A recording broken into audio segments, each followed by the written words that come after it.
પાના નંબર 61 વિઘ્નેશ્વર સંહિતા જોઈએ સ્થૂળ શરીર એટલે કે જાગ્રત અવસ્થામાં વ્યાપાર કરનાર, સૂક્ષ્મ શરીર એટલે કે જાગ્રત અને સ્વપ્ન અવસ્થાઓમાં ઇન્દ્રિય ભોગ પ્રદાન કરનાર તથા કારણ શરીર એટલે કે સુષુપ્તિ અવસ્થામાં આત્માનંદની અનુભૂતિ કરાવનાર કહેવાયું છે. જીવને એના પ્રારબ્ધ કર્મ અનુસાર સુખદુઃખ પ્રાપ્ત થયા કરે છે. તે પોતાના પુણ્યકર્મોના ફળરૂપે સુખ અને પાપ કર્મોના ફળરૂપે દુઃખનો ઉપભોગ કરે છે. તેથી કર્મપાશમાં બદ્ધ જીવ પોતાના ત્રિવિધ શરીરથી થનાર શુભાશુભ કર્મો દ્વારા સદા ચક્રની જેમ વારંવાર ફર્યા જ કરે છે. આ ચક્રવત ભ્રમણની નિવૃત્તિ માટે ચક્રકર્તારું સ્તવન અને આરાધન કરવું જોઈએ. પ્રકૃતિ આદિ જે 8 પાશ બતાવ્યા છે એમનો સમુદાય જ મહાચક્ર છે અને જે પ્રકૃતિથી પર છે તે પરમાત્મા શિવ છે. ભગવાન મહેશ્વર જ પ્રકૃતિ આદિ મહાચક્રના કર્તા છે, કેમ કે તે પ્રકૃતિથી પર છે. જેવી રીતે બકાયન નામનું વૃક્ષ હોય છે, એનું થડથાળું જળને પીએ પણ છે અને બહાર કાઢે, આંકે પણ છે, એવી રીતે શિવ પ્રકૃતિ વગેરેને પોતાના વશમાં કરીને એમાં ઉપર શાસન પણ કરે છે.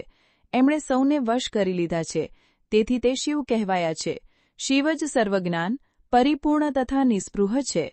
સર્વજ્ઞાનતા, તૃપ્તિ, અનાદિબોધ, સ્વતંત્રતા, નિત્ય અલુપ્ત શક્તિથી યુક્ત થઈને પોતાની અંદર અનંત શક્તિઓને ધારણ કરવી, મહેશ્વરના આ 6 પ્રકારના માનસિક ઐશ્વર્યોને કેવળ વેદ જ જાણે છે. તેથી ભગવાન શિવના અનુગ્રહથી જ પ્રકૃતિ આદિ 8 તત્વ વશમાં હોય છે. ભગવાન શિવનો કૃપાપ્રસાદ પ્રાપ્ત કરવા માટે એમનું પૂજન કરવું જોઈએ. જો કોઈ કહે, શિવ તો પરિપૂર્ણ છે, નિસ્પૃહ છે, એમની પૂજા કેવી રીતે થઈ શકે? તો એનો ઉત્તર એ છે કે ભગવાન શિવને કેન્દ્રમાં રાખીને એમની પ્રસન્નતા માટે કરેલા કર્મો, સત્કર્મો એમના કૃપાપ્રસાદને પ્રાપ્ત કરાવી આપે છે. શિવલિંગમાં, શિવની પ્રતિમાના અને શિવભક્તજનોમાં શિવની ભાવના કરીને એમની પ્રસન્નતા માટે પૂજા કરવી જોઈએ. એ પૂજન શરીરથી, મનથી, વાણીથી અને ધનથી પણ કરી શકાય છે. એ પૂજાથી મહેશ્વર શિવ, જે પ્રકૃતિથી પર છે, પૂજક પર વિશેષ કૃપા કરે છે અને એમનો કૃપાપ્રસાદ સત્ય હોય છે. શિવની કૃપાથી કર્મ વગેરે બધા બંધન સ્વયંના વશમાં આવી જાય છે. કર્મથી માંડીને પ્રકૃતિ પર્યંત બધું જ જ્યારે વશમાં આવી જાય છે ત્યારે એ જીવ મુક્ત કહેવાય છે અને સ્વાત્મા રામરૂપે બિરાજમાન થાય છે. પરમેશ્વર શિવની કૃપાથી જ્યારે કર્મજનિત શરીર પોતાના વશમાં થઈ જાય છે ત્યારે એ ભગવાન શિવના લોકમાં નિવાસ કરવાનું સૌભાગ્ય પ્રાપ્ત કરે છે. આને જ સાલોક્ય મુક્તિ કહે છે. જ્યારે તન્માત્રાઓ વશમાં થઈ જાય છે ત્યારે જીવ જગદંબા સહિત શિવ સામીપ્ય પ્રાપ્ત કરી લે છે. આ સામીપ્ય મુક્તિ છે. એના આયુધ વગેરે અને ક્રિયા વગેરે સર્વ કાંઈ ભગવાન શિવમિત જેવા થઈ જાય છે. ભગવાનનો મહાપ્રસાદ પ્રાપ્ત થતાં જ બુદ્ધિ પણ વશમાં આવી જાય છે. બુદ્ધિ પ્રકૃતિનું કાર્ય છે. એનું વશમાં આવવું તે સાષ્ટી મુક્તિ કહેવાય છે. ફરીથી જ્યારે ભગવાનનો મહાન અનુગ્રહ પ્રાપ્ત થતાં પ્રકૃતિ વશમાં થઈ જાય છે તે સમયે ભગવાન શિવના માનસિક ઐશ્વર્યને વગર પ્રયત્ને પ્રાપ્ત થઈ જવાય છે. સર્વજ્ઞાનતા, તૃપ્તિ, અનાદિબોધ, સ્વતંત્રતા, નિત્ય અલુપ્ત શક્તિથી યુક્ત થઈને પોતાની અંદર અનંત શક્તિઓને ધારણ કરવી, મહેશ્વરના આ 6 પ્રકારના માનસિક ઐશ્વર્યોને કેવળ વેદ જ જાણે છે. તેથી ભગવાન શિવના અનુગ્રહથી જ પ્રકૃતિ આદિ 8 તત્વ વશમાં હોય છે. ભગવાન શિવનો કૃપાપ્રસાદ પ્રાપ્ત કરવા માટે એમનું પૂજન કરવું જોઈએ. પાના નંબર 62 સંક્ષિપ્ત શિવપુરાણ. તૃપ્તિ વગેરે જે શિવના ઐશ્વર્ય છે એને પામીને મુક્ત પુરુષ સ્વયંના આત્મામાં જ બિરાજમાન થઈ જાય છે. વેદ અને શાસ્ત્રમાં વિશ્વાસ રાખનાર વિદ્વાન પુરુષ આને જ સાયુજ્ય મુક્તિ કહે છે. આ રીતે લિંગ વગેરેમાં શિવની પૂજા કરવાથી ક્રમશઃ મુક્તિ સ્વતઃ પ્રાપ્ત થઈ જાય છે. એટલા માટે શિવનું કૃપાપ્રસાદ પ્રાપ્ત કરવા માટે તત્સંબંધ ક્રિયા વગેરે દ્વારા એમનું જ પૂજન કરવું જોઈએ.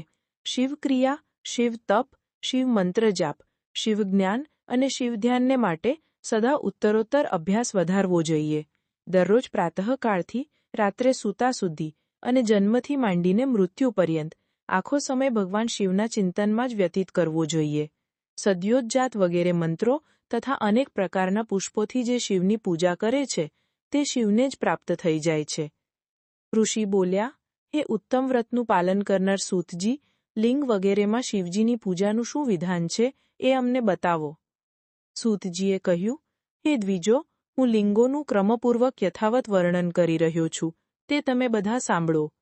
એ પ્રણવ જ સમસ્ત ઇચ્છિત વસ્તુઓનું પ્રદાન કરનાર પ્રથમ લિંગ છે. એને સૂક્ષ્મ પ્રણવ સમજો. સૂક્ષ્મ લિંગ નિષ્કલ હોય છે અને સ્થૂલ લિંગ સકલ હોય છે. પંચાક્ષર મંત્રને જ સ્થૂલ લિંગ કહે છે. આ બંને પ્રકારના લિંગોનું પૂજન જ તપ કહેવાય છે. એ બંને લિંગ સાક્ષાત મોક્ષપ્રદાયક છે. પૌરુષપલ લિંગ અને પ્રકૃતિ લિંગના રૂપે ઘણા લિંગ છે. એમને તો ભગવાન શિવ જ વિસ્તારપૂર્વક બતાવી શકે છે. બીજું કોઈ જાણતું નથી. પૃથ્વીના વિકારભૂત જે લિંગ જ્ઞાત છે એમને હું તમારી સમક્ષ બતાવી રહ્યો છું. એમાં સ્વયંભૂ લિંગ પ્રથમ છે, બીજું બિંદુલિંગ, ત્રીજું પ્રતિષ્ઠિત લિંગ, ચોથું ચરલિંગ અને પાંચમું ગુરુલિંગ છે. દેવર્ષિઓની તપસ્યાથી સંતુષ્ટ થઈ એમની સમક્ષ પ્રગટ થવા માટે પૃથ્વીની અંદર ભગવાન શિવ વૃક્ષોના અંકુરની જેમ ભૂમિને ભેદીને નાદલિંગ રૂપમાં વ્યક્ત થઈ જાય છે. તે સ્વતઃ વ્યક્ત થયેલા શિવ જ સ્વયં પ્રગટ થયેલા હોવાને કારણે સ્વયંભૂ નામ ધારણ કરે છે. જ્ઞાનીજન એમને સ્વયંભૂ લિંગ રૂપે જાણે છે. એ સ્વયંભૂ લિંગની પૂજાથી ઉપાસકનું જ્ઞાન સ્વયં વધવા લાગે છે.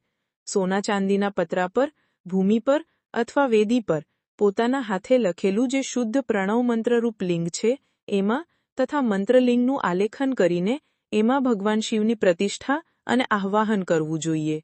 આવા બિંદુવાદમય લિંગ સ્થાવર અને જંગમ એમ બે પ્રકારના હોય છે એવું નિસંદેહ કરી શકાય છે. જેને જ્યાં ભગવાન શંકરના પ્રાગટ્યનો વિશ્વાસ હોય એને માટે ત્યાં જ પ્રગટ થઈને તે ઇચ્છિત ફળનું પ્રદાન કરે છે. પોતાના હાથે લખેલા યંત્રમાં અથવા અકૃત્રિમ સ્થાવર વગેરેમાં ભગવાન શિવનું આહ્વાહન કરીને પોડશ ઉપચારથી પૂજન કરો. આવું કરવાથી સાધક સ્વયં જ ઐશ્વર્યને પ્રાપ્ત કરી લે છે અને આ સાધનાના અભ્યાસથી એને જ્ઞાન પણ થઈ જાય છે. દેવતાઓ અને ઋષિઓએ આત્મસિદ્ધિ માટે પોતાના હાથે વૈદિક મંત્રોના ઉચ્ચારણપૂર્વક શુદ્ધ મંડળમાં શુદ્ધ ભાવના દ્વારા જે ઉત્તમ શિવલિંગની સ્થાપના કરી છે. પાના નંબર 63 વિઘ્નેશ્વર સંહિતા. એને પૌરુષ લિંગ કહે છે અને એ જ પ્રતિષ્ઠિત લિંગ કહેવાય છે. એ લિંગની પૂજા કરવાથી સદૈવ પૌરુષ ઐશ્વર્યની પ્રાપ્તિ થાય છે. મહાન બ્રાહ્મણ અને મહાન ધનવાન રાજા કોઈ કારીગર પાસે શિવલિંગનું નિર્માણ કરાવીને જો મંત્રપૂર્વક એની સ્થાપના કરે છે અને એમના દ્વારા સ્થાપિત તે લિંગ પણ પ્રતિષ્ઠિત લિંગ કહેવાય છે. પણ તે પ્રાકૃત લિંગ છે, તેથી તે પ્રાકૃત ઐશ્વર્ય ભોગને આપનારું હોય છે. જે શક્તિશાળી અને નિત્ય હોય છે એને પૌરુષ કહે છે અને જે દુર્બળ અને અનિત્ય હોય છે એને પ્રાકૃત કહેવાય છે. લિંગ, નાભી, જિહ્લા, નાસાગ્ર ભાગ, શિખાના ક્રમથી કટી, હૃદય અને મસ્તક ત્રણેય સ્થાનોમાં જો લિંગની ભાવના કરવામાં આવી હોય એ આધ્યાત્મિક લિંગને જ ચરલિંગ કહે છે. પર્વતને પૌરુષ લિંગ જાણો, ગુલ્મ વગેરેને પ્રાકૃત લિંગ જાણવું. સાઠી નામના ધાન્ય અનાજને પ્રાકૃત લિંગ સમજવું જોઈએ અને શાલી અને ઘઉંને પૌરુષ લિંગ જાણો. અણિમા વગેરે આઠે સિદ્ધિઓ આપનાર જે ઐશ્વર્ય છે એને પૌરુષ ઐશ્વર્ય જાણો. સુંદર સ્ત્રી તથા ધન વગેરે વિષયોને આસ્તિક પુરુષ પ્રાકૃત ઐશ્વર્ય કહે છે. ચરલિંગોમાં સૌપ્રથમ રસલિંગનું વર્ણન કરવામાં આવે છે. રસલિંગ બ્રાહ્મણોને એમની ઇચ્છિત વસ્તુઓ આપનારું છે. શુભકારક બાણલિંગ ક્ષત્રિયોને મહાન રાજ્યની પ્રાપ્તિ કરાવનારું છે. સુવર્ણલિંગ વૈશ્યોએ મહાન ધનપતિ પદની પ્રાપ્તિ કરાવે છે અને સુંદર શિવલિંગ શૂદ્રોને મહાશુદ્ધિદાયક છે. સ્ફટિકમય શિંગો કામનાઓનું પ્રદાન કરનારું છે. પોતાનું ન હોય તો બીજાનું પણ સ્ફટિક અથવા બાણલિંગનું પૂજન પણ નિશ્ચિત નથી. સ્ત્રીઓ વિશેષતઃ સૌભાગ્યવતીઓ માટે પાર્થિવ લિંગની પૂજાનું વિધાન છે. પ્રવૃત્તિ માર્ગમાં સ્થિત વિધવાઓ માટે સ્ફટિક લિંગની પૂજા બતાવાય છે, પરંતુ વિરક્ત વિધવાઓ માટે રસલિંગની પૂજા શ્રેષ્ઠ માનવામાં આવી છે. ઉત્તમ વ્રતનું પાલન કરનાર હે મહર્ષિઓ, બાળપણમાં, જવાનીમાં અને વૃદ્ધાવસ્થામાં પણ શુદ્ધ સ્ફટિકમય શિવલિંગનું પૂજન સ્ત્રીઓને સમસ્ત ભોગ પ્રદાન કરે છે અને ગૃહાસક્ત સ્ત્રીઓ માટે પીઠ પૂજા પૃથ્વી પર ભૂતલ પર સંપૂર્ણ ઇચ્છિત ફળને આપનારી છે. પ્રવૃત્તિ માર્ગમાં ચાલનાર પુરુષ સુપાત્ર ગુરુના સહયોગથી જ સમસ્ત પૂજા કર્મ સંપન્ન કરે. ઇષ્ટદેવનો અભિષેક કર્યા પછી અઘહનીના ચોખાથી બનાવેલી ખીર વગેરે પકવાનો દ્વારા નૈવેદ્ય અર્પણ કરે તે ઇચ્છનીય છે. પૂજાના શિવલિંગને સંપુટમાં પધરાવીને ઘરની અંદર જુદું મૂકી રાખે. જે નિવૃત્તિપરાયણ પુરુષ છે એમને માટે હાથ પર જ શિવલિંગ પૂજાનું વિધાન છે. એમણે ભિક્ષા વગેરેથી પ્રાપ્ત કરેલ ભોજનને જ નૈવેદ્ય રૂપે નિવેદિત કરવું જોઈએ. નિવૃત્ત પુરુષો માટે સૂક્ષ્મલિંગ જ શ્રેષ્ઠ કહ્યું છે. તેઓ વિભૂતિ દ્વારા પૂજન કરે અને વિભૂતિને જ નૈવેદ્ય રૂપે નિવેદિત પણ કરે. પૂજા કરીને એ લિંગને સદા પોતાના મસ્તક પર ધારણ કરે. વિભૂતિ 3 પ્રકારની બતાવવામાં આવી છે: લોકાગ્નિજનિત, વેદાગ્નિજનિત અને શિવલિંગ. સર્વ લોકોને સમસ્ત શિવાગ્નિજનિત, લોકાગ્નિ અથવા લૌકિક અગ્નિ. શિવપુરાણ પાના નંબર 64. સંક્ષિપ્ત શિવપુરાણ. ભસ્મને દ્રવ્યોથી શુદ્ધિ માટે લાવીને રાખો. માટી, લાકડા અને લોખંડના પાત્રોની, અનાજની, તલ વગેરે દ્રવ્યોની તથા વસ્ત્ર વગેરેની અને પર્યુષિત વસ્તુઓની ભસ્મથી શુદ્ધિ થાય છે. કૂતરા વગેરેથી દૂષિત થયેલા પાત્રોની ભસ્મ દ્વારા જ શુદ્ધિ માનવામાં આવી છે. વસ્તુ વિશેષની શુદ્ધિ માટે યથાયોગ્ય સજલ અથવા નિર્જલ ભસ્મનો ઉપયોગ કરવો જોઈએ. વેદાદિજનિત જે ભસ્મ છે એને તે વૈદિક કર્મોના અંતમાં ધારણ કરવી જોઈએ. મંત્ર અને ક્રિયાથી જનિત જે હોમ કર્મ છે તે અગ્નિમાં ભસ્મરૂપ ધારણ કરે છે. એ ભસ્મ ધારણ કરવાથી તે કર્મ આત્મામાં આરોપિત થઈ જાય છે. અધોર મૂર્તિયારી શિવનો જે પોતાનો મંત્ર છે એને ભણીને બેલના લાકડાને પ્રદીપ્ત કરો. એ મંત્રથી અભિમંત્રિત અગ્નિને શિવાગ્નિ કહેવામાં આવે છે. એ અગ્નિ દ્વારા બળી ગયેલ લાકડાની જે ભસ્મ છે તેને શિવાજનિત ભસ્મ કહે છે. કપિલા ગાયના છાણ ગોબરથી કે કોઈપણ ગાયના છાણ ગોબરને તથા શમી, પીપળ, પલાશ, અમલતાસ અને બોરના લાકડાને શિવાગ્નિથી પ્રગટાવવા જોઈએ. એ શુદ્ધ ભસ્મ શિવાણીજનિત મનાય છે. અથવા કુશના અગ્નિમાં શિવમંત્રના ઉચ્ચારણપૂર્વક કાષ્ઠને પ્રગટાવવું. પછી એ ભસ્મને કાપડછાણ કરીને નવા ઘડામાં ભરીને મૂકી રાખો. એને સમય સમયે પોતાની કાંતિ વધારવા અથવા શોભાની વૃદ્ધિ માટે ધારણ કરવી જોઈએ. આવું કરનારો પુરુષ સન્માનિત અને પૂજિત થાય છે. પૂર્વકાળમાં ભગવાન શિવે ભસ્મ શબ્દનો આવો જ અર્થ પ્રગટ કર્યો હતો. જેવી રીતે રાજા પોતાના રાજ્યમાં સારભૂત તત્વને ગ્રહણ કરે છે, જેવી રીતે મનુષ્ય સસ્ય વગેરેને રાંધીને એનો સાર ગ્રહણ કરે છે, અને જેવી રીતે જઠરાગ્નિ વિવિધ પ્રકારના ભક્ષ્ય, ભોજ્ય વગેરે પદાર્થોને ભારે માત્રામાં ગ્રહણ કરીને, પકવીને સારતર વસ્તુને ગ્રહણ કરે છે અને એ સારતર વસ્તુથી સ્વદેહનું પોષણ કરે છે. એવી જ રીતે પ્રપંચ કરતા પરમેશ્વર શિવે પણ પોતામાં આધેય રૂપથી વિદ્યમાન પ્રપંચને જડાવીને ભસ્મરૂપે એમાં સારતત ગ્રહણ કરે છે. પ્રપંચને દગ્ધ કરીને શિવે તેની ભસ્મને પોતાના શરીર પર લગાવી છે. રાખોડી ભભૂત લગાડવાને બહાને જગતના સારને જ ગ્રહણ કરે છે. પોતાના શરીરમાં પોતાને માટે રત્ન સ્વરૂપ ભસ્મને આ રીતે સ્થાપિત કરેલ છે. આકાશના સારતત્વથી કેશ, વાયુના સારતત્વથી મુખ, અગ્નિના સારતત્વથી હૃદય, જળના સારતત્વથી કટિભાગ અને પૃથ્વીના સારતત્વથી ઘૂંટણને ધારણ કરે છે. આ રીતે એમના બધા અંગો વિભિન્ન વસ્તુઓના સારરૂપ છે. મહેશ્વરે પોતાના લલાટમાં જે ત્રિપુંડું ધારણ કર્યું છે તે બ્રહ્મા, વિષ્ણુ અને રુદ્રનું સારતત્વ છે. તે આ સર્વ વસ્તુઓને જગતના અભ્યુદયમાં હેતુ માને છે. આ ભગવાન શિવે જ જગતના સાર સર્વસ્વને પોતાના વશમાં કર્યું છે. તેથી તેમને પોતાના વશમાં કરનારું બીજું કોઈ નથી. જેવી રીતે સમસ્ત મૃગોના હિંસક મૃગ સિંહ કહેવાય છે અને એની હિંસા કરનારું બીજું કોઈ હોતું નથી, તેથી તેને સિંહ કહેવામાં આવ્યો છે. શકારનો અર્થ છે નિત્ય સુખ અને આનંદ. અથોર મંત્રને પૃષ્ઠ 30ની ટિપ્પણીમાં જુઓ. પાના નંબર 65. શિવપુરાણ ગુજરાતી.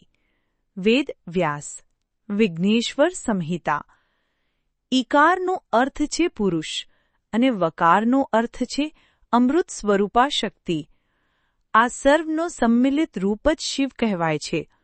તેથી આ રૂપમાં ભગવાન શિવને સ્વયંનો આત્મા માનીને એમની પૂજા કરવી જોઈએ. તેથી પહેલા પોતાના અંગો પર ભસ્મ ધારણ કરવી, પછી લલાટમાં ઉત્તમ ત્રિપુંડ ધારણ કરવું.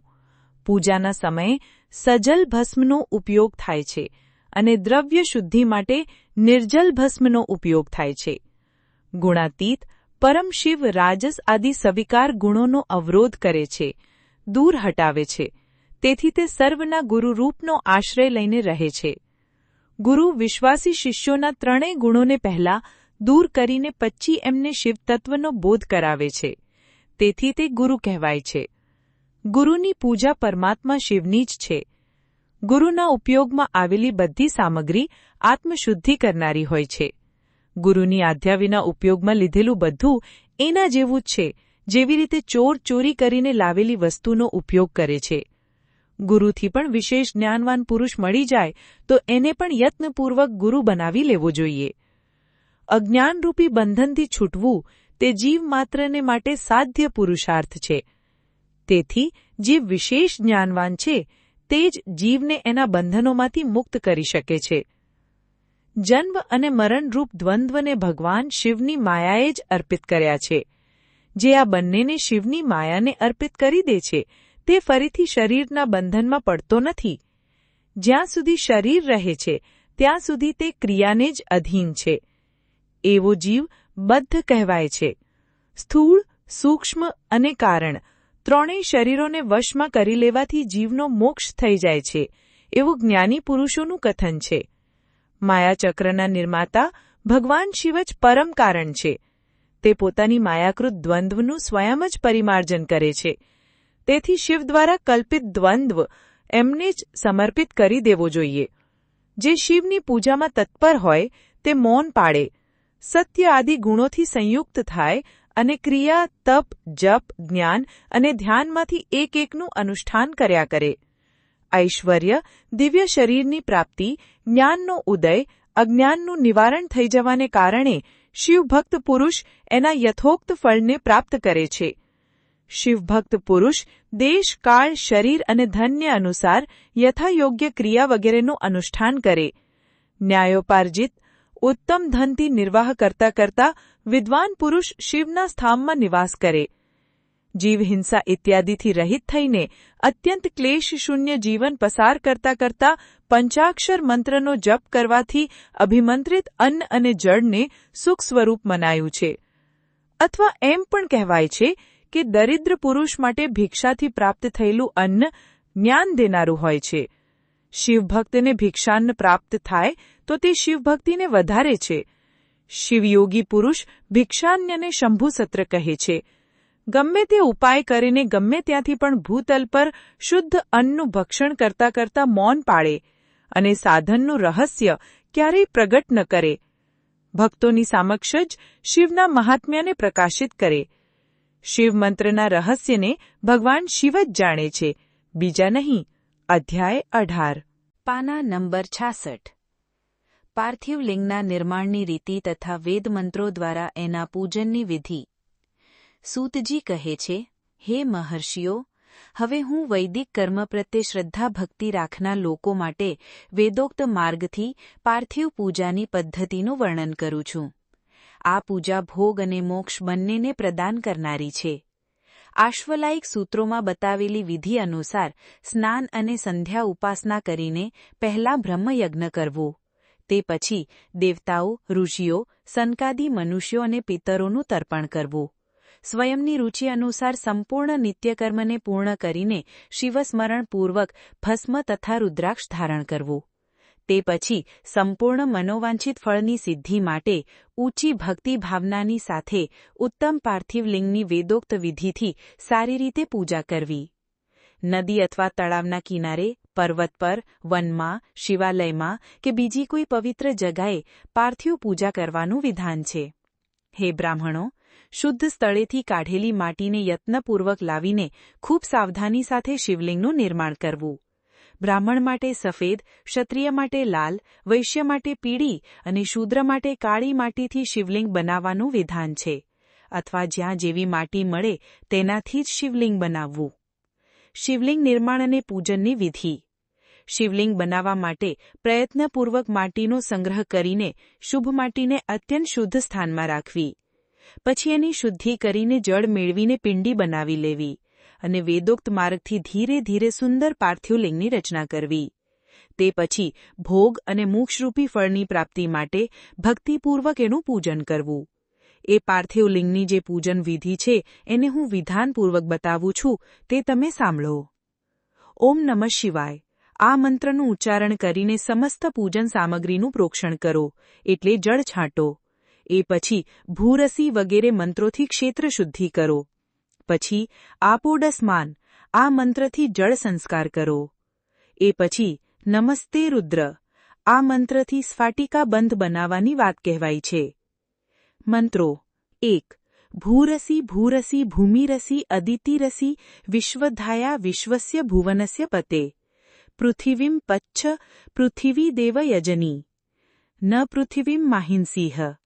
યજુ 13:1 આપોડસ્માન આપો અસ્માન માતર શુંધયંતુ ઘૃતેનનો ઘૃતપવ પુનંતુ વિશ્વમ હિ રિપ્રમ પ્રવહંતિ દેવીશ ઉદિદાભ્યઃ શુચિરા પૂતએમી દીક્ષાતપોસ્તનુરસી તામ ત્વા શિવામ શમ્મામ પરિદધે ભદ્રમ વર્ણમ પુષ્યન યજુ 4:2 નમસ્તે રુદ્ર નમસ્તે રુદ્ર મન્યવો ઉતોત ઈશવી નમઃ બાહુભ્યામુ તતે નમઃ યજુ 16:1 નમઃ શંભવાય. આ મંત્રથી ક્ષેત્ર શુદ્ધિ અને પંચામૃતનું પ્રોક્ષણ કરે. ત્યાર પછી શિવભક્ત પુરુષ નમઃ પૂર્વક નીલગ્રીવાય મંત્રથી શિવલિંગની ઉત્તમ પ્રતિષ્ઠા કરે. એ પછી વૈદિક રીતિથી પૂજન કર્મ કરનાર ઉપાસક ભક્તિપૂર્વક એતત્તે રુદ્રાવસંગ આ મંત્રથી રમણીય આસન આપે. માનો મહાંતમ એ મંત્રથી આવાહન કરે. યાતે રુદ્ર આ મંત્રથી ભગવાન શિવને આસન પર સમાસીન કરે. યામીશું એ મંત્રથી શિવના અંગોમાં ઉપસ્પર્શ ન્યાસ કરે. અધ્યોવોચ આ મંત્રથી પ્રેમપૂર્વક અધિવાસન કરે.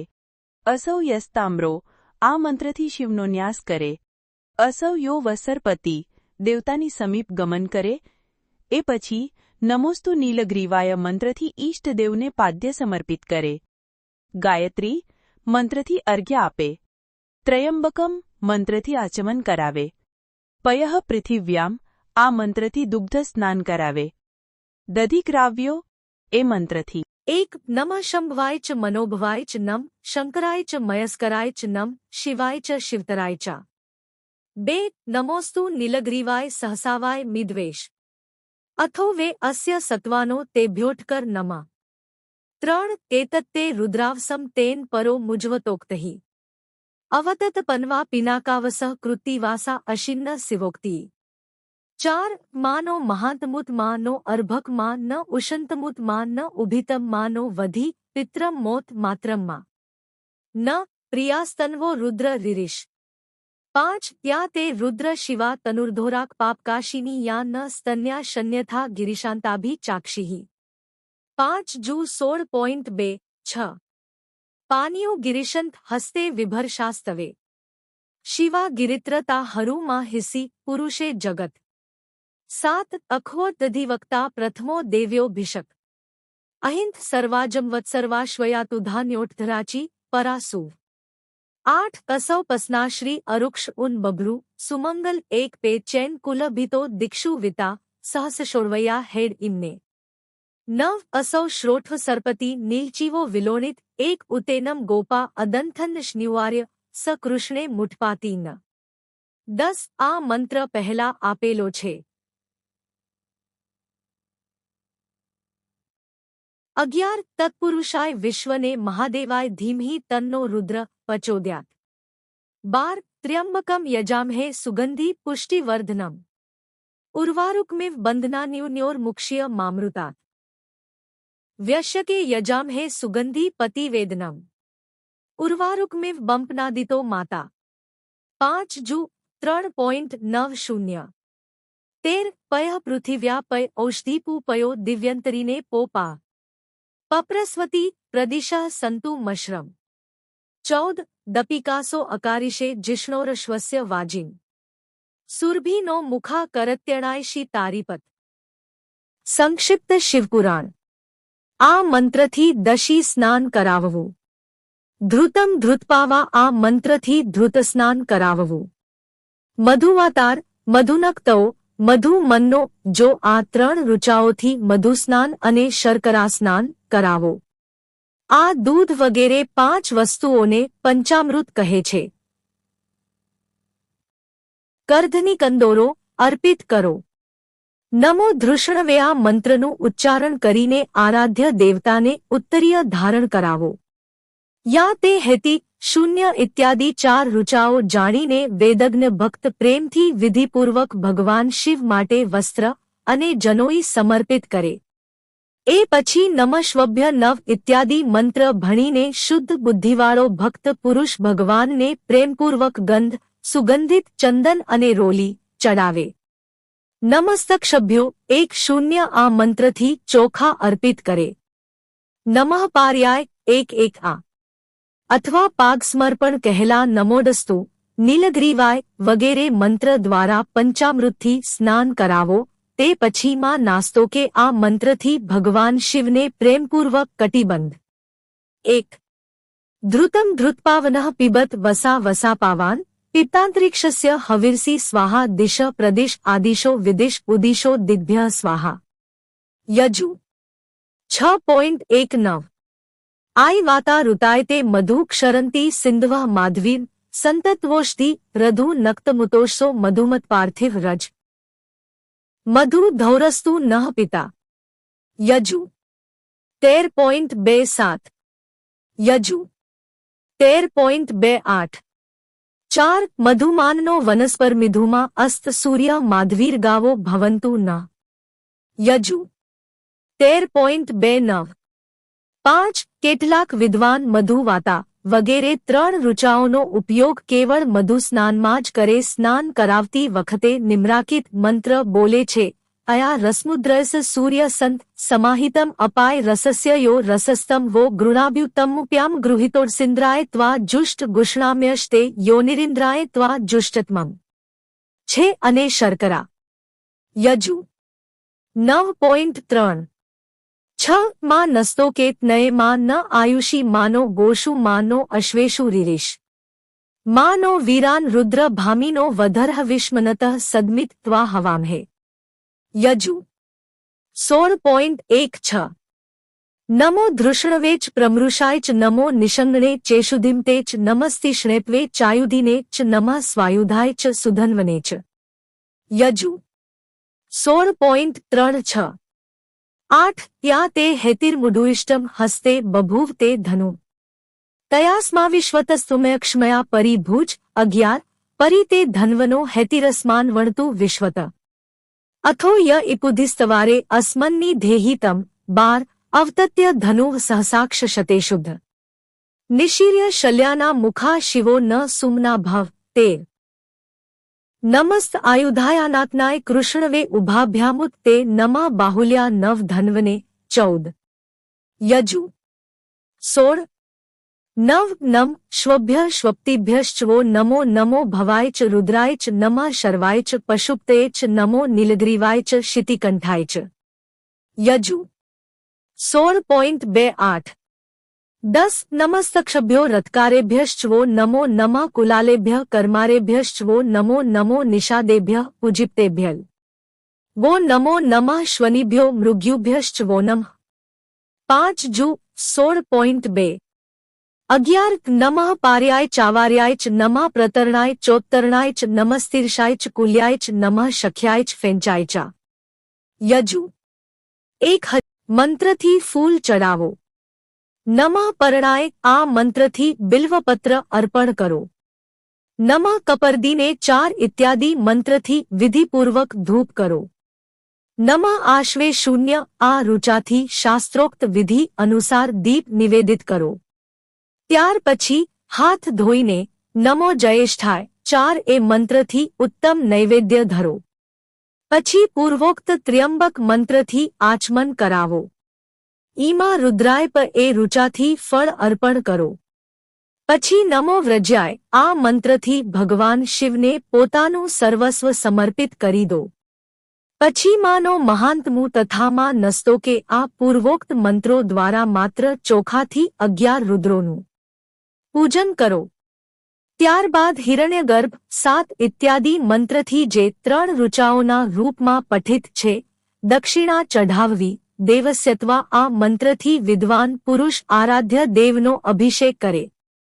દીપ માટે બતાવેલ નમ આશ્વે વગેરે મંત્રથી શિવની નિરાજના આરતી કરો. એ પછી ઈમા રુદ્રાય વગેરે 3 ઋચાઓથી ભક્તિપૂર્વક રુદ્રદેવને પુષ્પાંજલિ અર્પિત કરો. માનો મહાંતમુહે મંત્રથી વિઘ્ન ઉપાસક પૂજનીય દેવતાની પરિક્રમા કરે. તે પછી ઉત્તમ બુદ્ધિવાળો ઉપાસકમાં નસ્તોકેટ આ મંત્રથી ભગવાનને સાષ્ટાંગ પ્રણામ કરે. તે 9 1 નમઃ પરણાય ચ પર્ણશદાય ચ નમ ઉદ્ગુર્માણાય ચાભિવ્રતે ચ નમ આખિદતે ચ પ્રખિદતે ચ નમ યુક્રુદ્ધયો ધનુષ્કૃદ્ધયશ્ચવો નમો નમો વ કિરીકેભ્યો દેવાના હૃદયભ્યો નમો વિચિન્વત્કેભ્યો નમો નમ આનિર્હતેભ્ય 2 નમઃ કપર્દિને ચ વ્યુક્તકેશાય ચ નમઃ સહસાક્ષાય ચ શદ્ધન્વને ચ નમો ગિરીશાય ચ શિપિવિષ્ટાય ચ નમો મિધુષ્ટમાય ચેપુમતે ચ 3 નમ આશ્વે ચાજીરાય ચ નમ શિણ્યાય ચ શીમ્યાય ચ નમ ઉર્મ્યાય ચાવસ્યન્યાય ચ નમો નાદેયાય ચ દ્વીપાય ચ 4 નમો જયેષ્ઠાય ચ કનિષ્ઠાય ચ નમ પૂર્વજાય ચાપ્રજાય ચ નમો મધ્યમાય જઘન્યાય ચ બુધન્યાય ચ ચાપગલ્ભાય ચ નમો ચતુષ્પદે વિશ્વમ પુષ્ટ 5 ઈમા રુદ્રાય તવસે કપર્દિને ક્ષયદ્વીરાય પ્રભ્રામહે મતિ યથા શંસદ દ્વિપદે ગ્રામે અસીમન્નાતુરમ નિવેશ્યાય ચ નમઃ 6 નમો વ્રજ્યાય ચ ગોષ્ઠાય ચ નમસ્તલ્પ્યાય ચ ગેહ્યાય ચ નમો હૃદપ્યાય ચ કાટ્યાય ચ ગળરેષ્ઠાય ચ 7 હિરણ્યગર્ભ સંવર્તતાગ્રે ભૂતસ્ય જાત પતિરેક આસિત સ દાધાર પૃથિવી ધામુતેમાં કસ્મદેવાય હવિષા વિધેમ આ મંત્ર યજુર્વેદમાં 3 સ્થાનોમાં પઠિત છે અને 3 મંત્રોના રૂપ પરિગણના છે જેમ કે યજુ 13.4 23.1 અને 2.5 10 8 દેવસ્ય ત્વા સવિતુ પ્રસ્મેર્ષ્વી નોર્બાહુભ્યા પૂષ્ણો હસ્તાભ્યામ અશ્વિનોર્ભજયન તેજસે બ્રહ્મવર્ચસાયાભિષિજ્ઞામી સરસ્વત્યે ભૈષજેન વીર્યાયા આઘાષાભી પિજ્ઞામીન્દ્રસેન્દ્રિયેણ બલાયશ્રિયે યશસેર્ભિષિજ્ઞાભેષતે રુદ્રભાગ સહ સ્વસાંબિક્યા તે જુપસ્વ સ્વાહા એપને ટૂક ભાગ આખુસ્તે પશુ સંક્ષિપ્ત શિવપુરાણ મંત્રથી શિવમુદ્રાનું પ્રદર્શન કરવું થતો યથા મંત્રથી અભય નામક મુદ્રાનું પ્રદર્શન કરવું ત્ર્યંબક મંત્રથી જ્ઞાન નામક મુદ્રાનું અને નમઃ સેના ઇત્યાદિ મંત્રથી મહામુદ્રાનું પ્રદર્શન કરવું નમો ગોપ્ય આ ઋચા દ્વારા ધેનુમુદ્રા દેખાડો આ રીતે 5 મુદ્રાનું પ્રદર્શન કરીને શિવસંબંધી મંત્રોનો જપ કરો અથવા વેદજ્ઞ પુરુષ શત્રુદ્રિય મંત્રની આવૃત્તિ કરે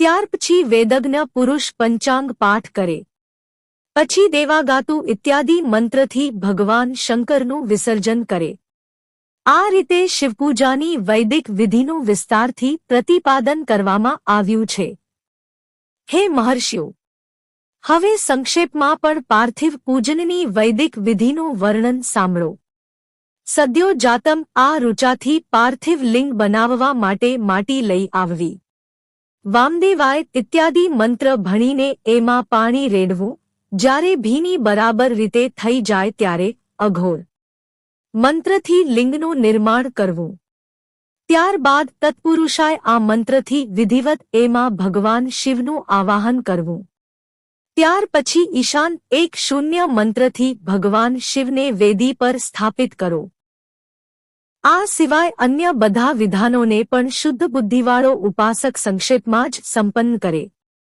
એ પછી વિદ્વાન પુરુષ પંચાક્ષર મંત્રથી અથવા ગુરુએ આપેલા અન્ય કોઈ શિવસંબંધી મંત્રથી 16 ઉપચાર દ્વારા વિધિવત પૂજન કરે અથવા ભવાય ભવનાશાય મહાદેવાય ધીમહિ ઉગ્રાય ઉગરનાશાય શર્વાય શશિમૌલીને 20.43 આ મંત્ર દ્વારા વિદ્વાન ઉપાસક ભગવાન શંકરની પૂજા કરે તે ભ્રમ છોડીને ઉત્તમ ભાવભક્તિથી શિવની આરાધના કરે કેમ કે ભગવાન શિવ ભક્તિથી જ મનોવાહિત ફળ આપે છે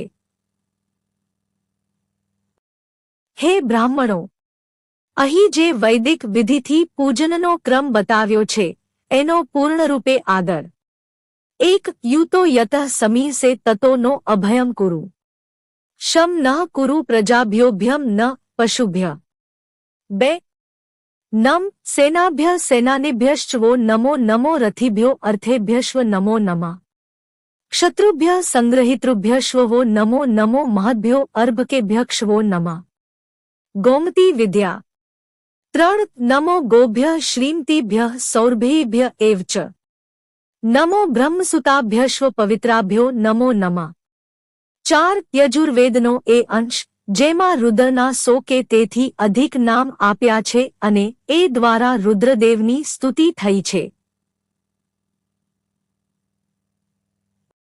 5. દેવા ગાતુવિદો ગાતુ વિત્વા ગાતુમિત. મનસસ્પત ઇમમ દેવ યજ્ઞ સ્વાહા વાતે ધા. 6. સદ્યોજાતમ પ્રપદ્યામિ સદોજાતાય વૈ નમો નમઃ. ભવે ભવેનાતિભવે ભવસ્ય માં ભવોધ્યાપ નમઃ. 7. વામદેવાય નમો જયેષ્ઠાય નમ શ્રેષ્ઠાય નમઃ નમો રુદ્રાય નમઃ કાલાય નમઃ કલ્વિકરણાય નમો બલવિકરણાય નમો બલાય નમો બ્લપ્રમથનાથાય નમઃ સર્વભૂતદમનાય નમો મનોજમથાય નમઃ. 8. અધોરેભ્યો ધોરેભ્યો ધોરધોરતરેભ્ય સર્પેભ્ય સર્વશર્વેભ્યો નમસ્તેકસ્તુ રદ્રરૂપેભ્ય. મહાદેવાય ધીમહિ તન્નો રુદ્રઃ પ્રચોદયાલ. 9. તત્પુરુષાય વિદ્મહે. 10. ઈશાન સર્વવિદ્યાનામીશ્વરઃ સર્વભૂતાના બ્રહ્માદિત્તિ બ્રહ્મણો પ્રા.